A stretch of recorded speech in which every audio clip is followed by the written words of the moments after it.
Ayan guys, good morning, good morning, good morning. Andito tayo ngayon sa Amor Duck Farm. At sisilipin natin na meron siyang bagong ginawang building expansion pang 1,000 heads. So, let's go. Ayan, sa likod natin. Ayan.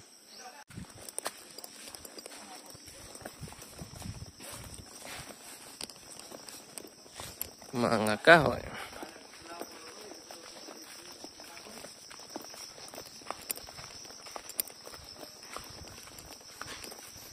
Karon pa malay ka pamahaw.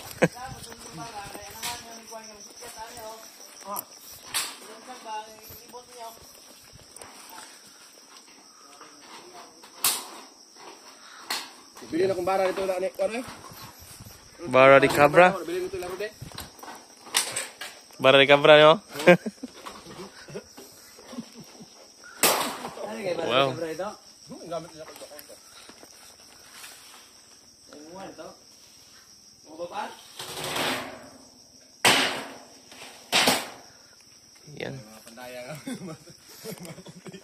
Ha? Ay, mga pandaya. Dagan pag-aray. Dagan pag-aray. Ayan guys.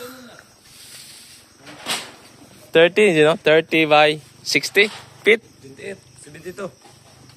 28 feet by 72. 1, 2, 3, 4, 5, 6. Ano na 72 man? 12 na eh? Daw, silip sa haligi. Tuntunado ba? Good kayo guys.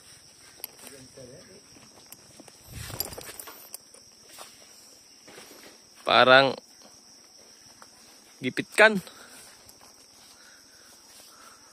Dari ang kwan yun, no? Tubigan na side.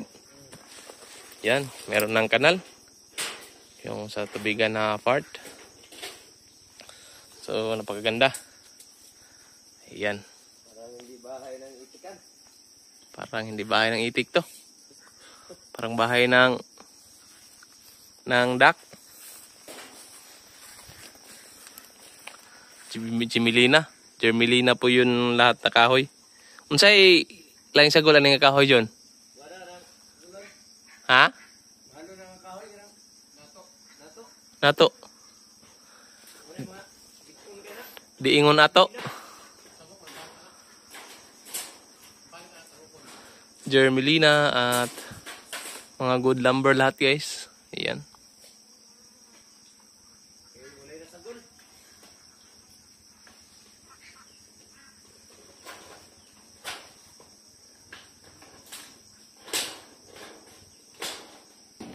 So, ayan guys. Yung sukat sa may tubigan. Dito na part. Ayan.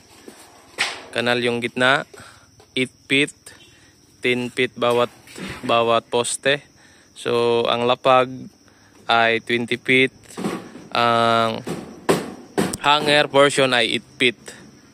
Ayan. At 72 feet hanggang doon yung haba ng kulungan niya. Ayan. Yung takaputing. Yan, so lagi tayong mag-update nito guys dahil malapit lang din naman sa ating farm. So makapunta ka agad tayo dito. Ayan. So ito na guys, at dito tayo sa kanyang mga 10 months old. Ayan. Ito yung 10 months old niya. Ito yung unang building ni Sir Oliver Amor. Ayan, at talagang mainit. Guys. So, dito yung daan. Ayan.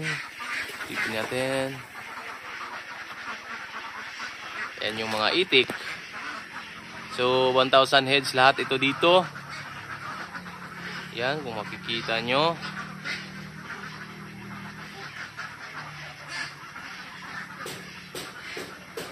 At istaka ng risal or feeds.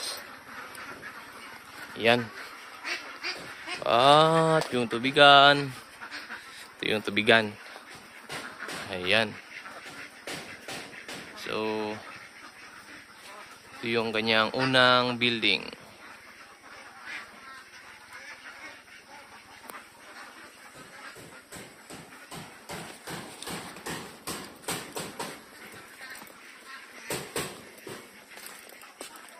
Dito ang mataas na kasi nga yung flooring, yung elevation ng ground ay talagang rolling.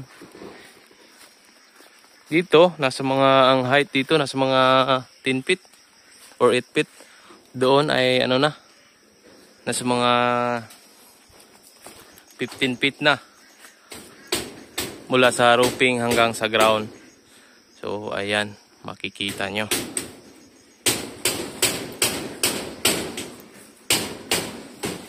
Ayan, guys.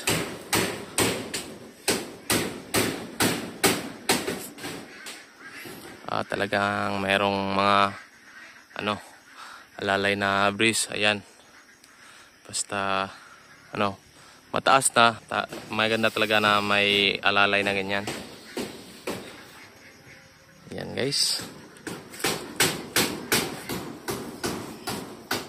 Dito ay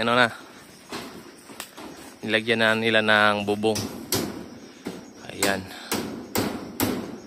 Sa may tubigan na part ang kanilang inuuna.